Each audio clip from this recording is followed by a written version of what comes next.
Before we dive into recapping this classic horror movie, I want to address a few things first. Tales from the Hood is deeply rooted in real social issues, such as police brutality, racism, and gang violence. Its narrative employs dramatized and surreal storytelling techniques to explore these themes.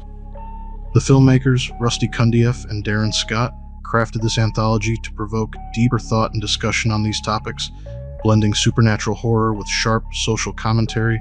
Based on my research, the disturbing historical photos shown in flashes during the final segment, titled Hardcore Convert, appear to use real images from actual violent racial atrocities.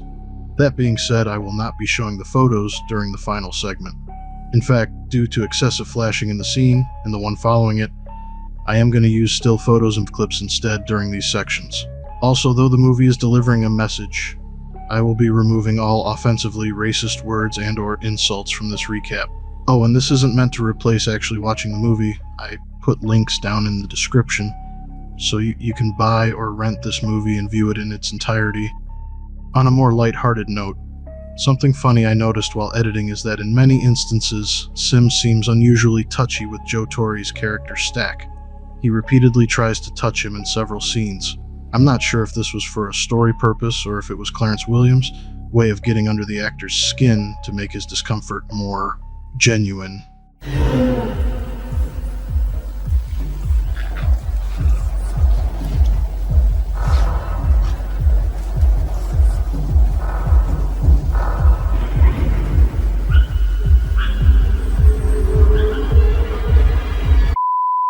Our story begins with three drug dealers, Stack, Ball, and Bulldog, arriving at Sim's funeral home to retrieve drugs they were promised. Sims claims he found the drugs in an alley and has safely stored them in his mortuary. The eccentric mortician greets them and, instead of handing over the drugs right away, begins showing them bodies in various caskets, each with its own chilling tale.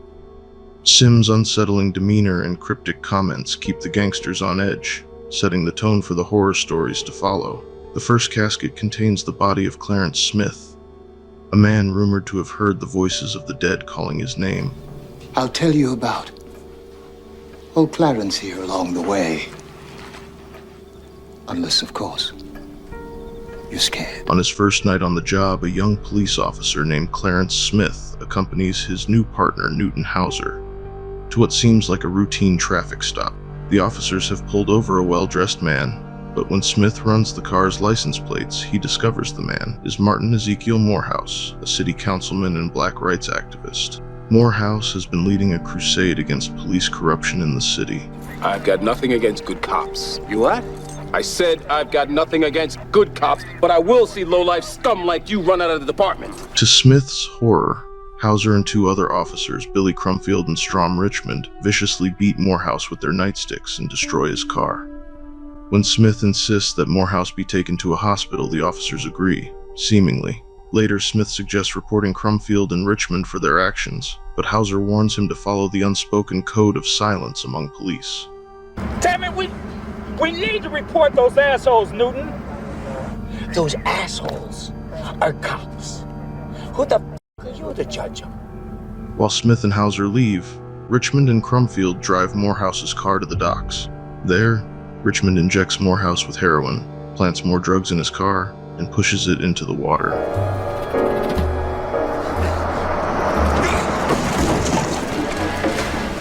The next day, Moorehouse is falsely branded as a corrupt drug addict and hypocrite. A year later, guilt consumes Smith, who has since left the police force and turned to alcohol. While walking through his neighborhood, he sees a mural of Moorehouse and experiences a chilling vision of Moorehouse crucified. Bring them to me. Bring them to me. Spurred by the haunting, Smith lures Hauser, Richmond, and Crumfield to Moorehouse's grave on the anniversary of the murder. At the grave, Smith confronts the officers, accusing them of murder and destroying Moorehouse's reputation. You remember, don't you? 1 year ago today, I fell for your bullshit. Richmond mocks Moorehouse and urinates on his grave, forcing Crumfield to do the same. Kind of dry here, Billy. Why don't you come on over here and piss with me? Before the officers can harm Smith, Moorehouse's zombie bursts from the grave, dragging Crumfield underground. What the hell have you done?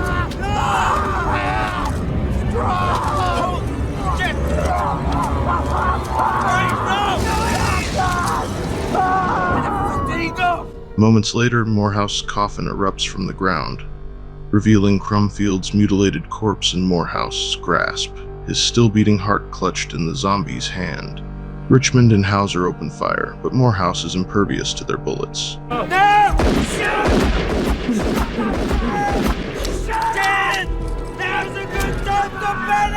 Panicked, the two flee in a patrol car. During the chase, Moorehouse leaps onto the roof of the vehicle, rips through the metal, and pulls Richmond out, decapitating him.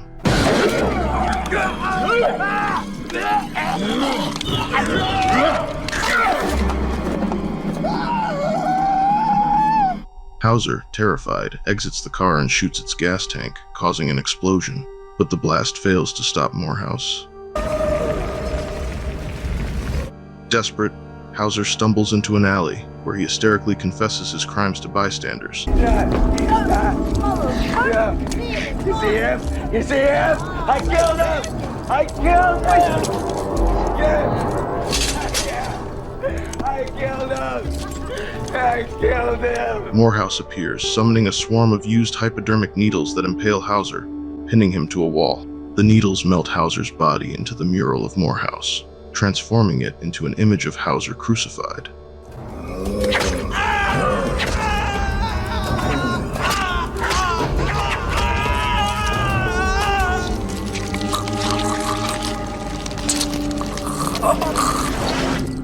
With his vengeance nearly complete, Moorehouse confronts Smith, asking why he didn't intervene during the beating.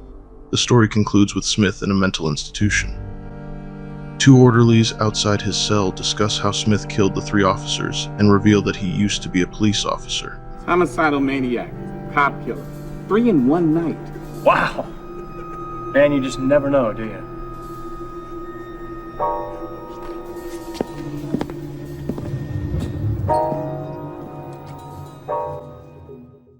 Stack, Ball, and Bulldog dismiss Mr. Sims as crazy after hearing the first story.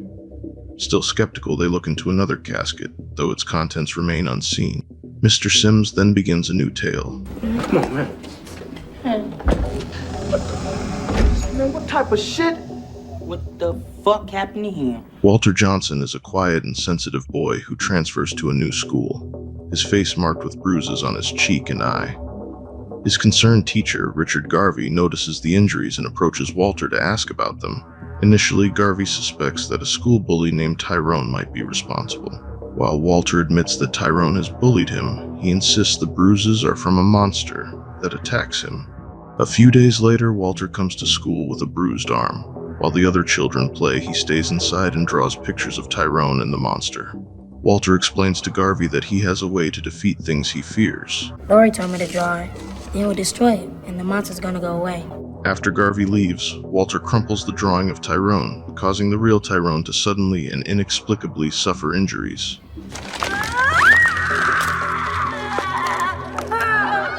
How do you break both arms and legs?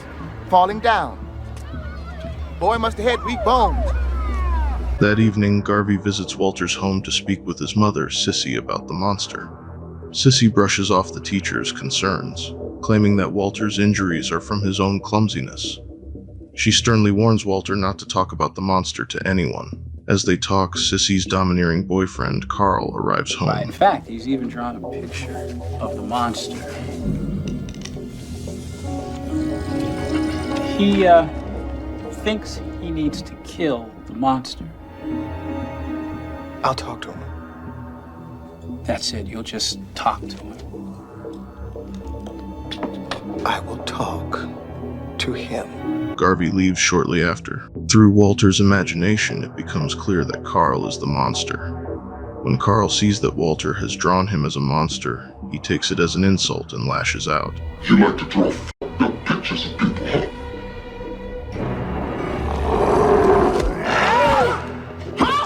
He violently attacks Walter and, when Sissy intervenes, turns his rage on her, beating her with a belt.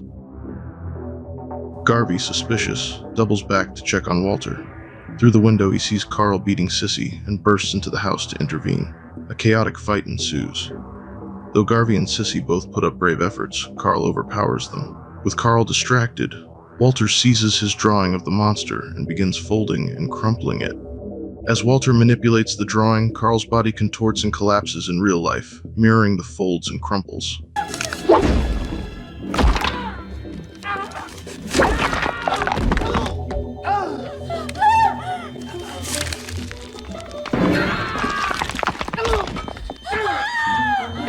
Sissy stomps on the wadded-up paper, further damaging Carl. Finally, Garvey hands the paper to Walter, who burns it. Walter, you know what to do.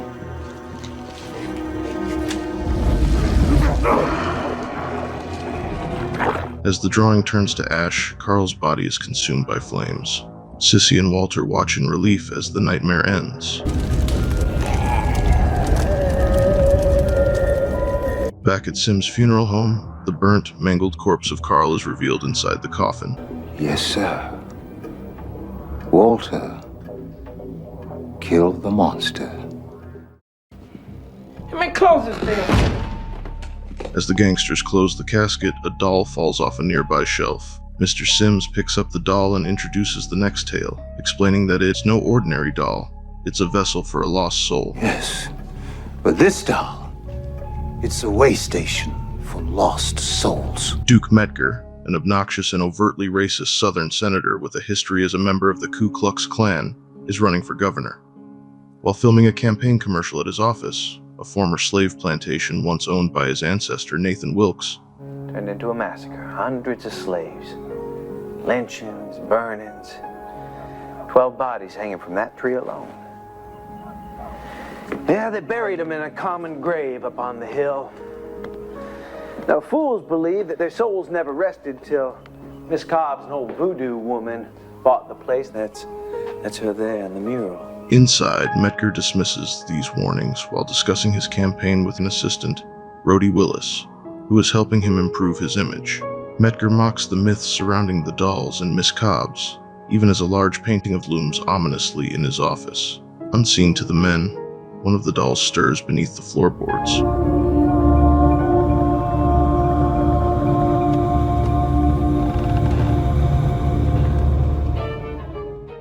Later, while Metger and Rhodey rehearse for a media appearance, Rhodey suddenly falls down the stairs and dies. I use original.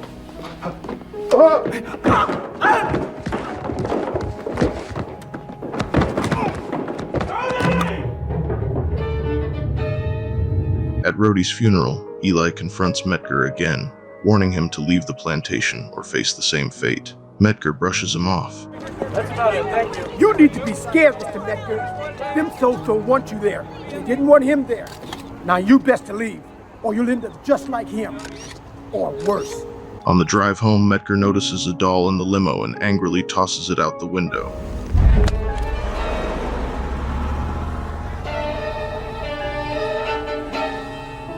Back at the plantation, he reviews footage of Rhodey's fall and realizes that the doll caused his assistant's death.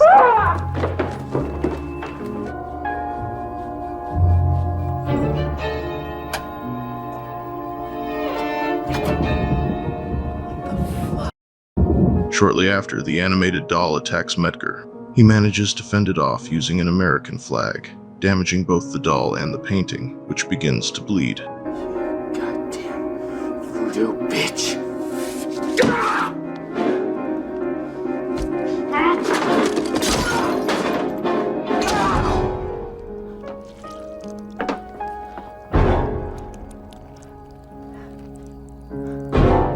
Determined to rid himself of the menace, Metger ties the doll to a dartboard on his porch and blasts it with his shotgun.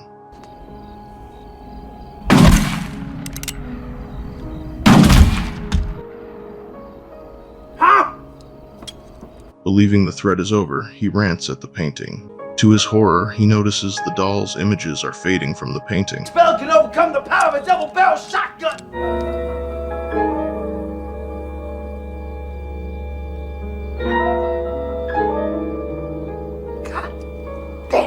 Metger finds the previously destroyed doll reanimated in his hallway. As he retreats, he discovers that all the doll images in the painting have disappeared.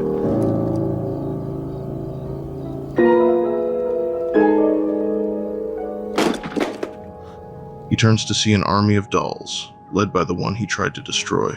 Terrified, Metger wraps himself in the American flag, but the dolls swarm and devour him.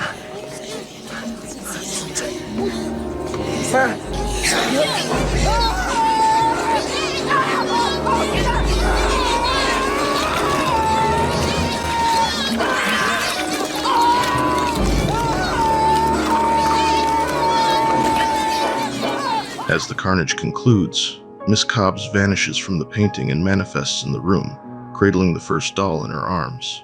She watches, satisfied as Metger meets his gruesome end. Back in Sim's funeral home, the gangsters grow increasingly impatient. Ball notices a body in a nearby room and calls the others over. Sims asks if they recognize the man in the casket. You knew him? Sure did. We didn't know him. He was just we seen around. Mr. Sims begins recounting the final moments of the man known as Crazy K. Jerome Crazy K. Johns is a ruthless gangster and remorseless killer known for his violent reign. While cruising the streets, Crazy K spots his rival Little Deke, pursues him, and guns him down in cold blood. Come on, that shit you been talking about. Huh?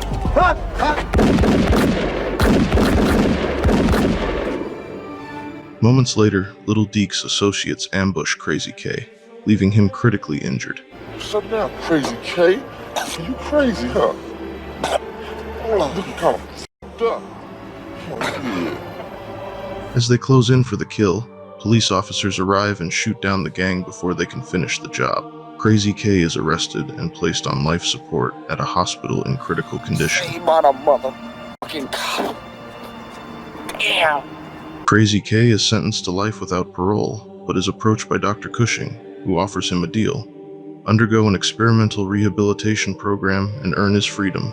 He agrees and is transferred to her facility, where he meets a white supremacist inmate who boasts about killing black people and spouts hateful rhetoric. Enraged, Crazy K punches him, but the man's chilling question silences him. Those guys you killed? What color were they? Huh? Dr. Cushing reveals she arranged this encounter to force Crazy K to confront the similarities between himself and the supremacist. It wouldn't bother me a bit, because I think you're scum, Jerome. So don't test me, you understand?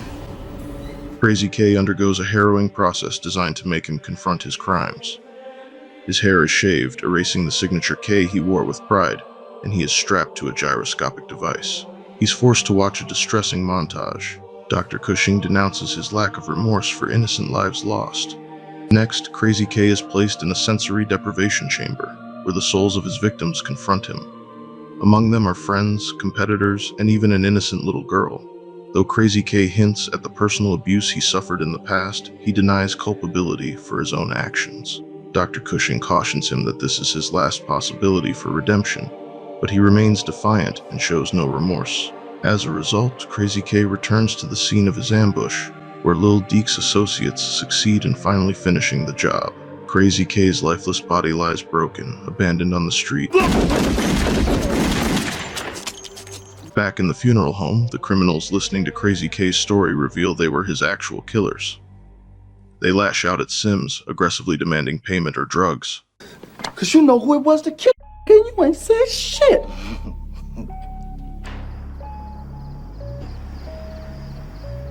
Just bust a cap in this old fool now. No, don't be stupid, motherfucker. Now let's just get the shit first. Sims takes the three men down a dark hallway, flipping on light bulbs as they proceed. He eventually brings them to 3 Casket, claiming their reward awaits within. Each man nervously opens the casket to find their own corpse staring back at them, as it becomes clear that they've been deceased the entire time. They finally comprehend the dark truth. Sims isn't just a mortician. Yes! Ain't no funeral home! Welcome to hell!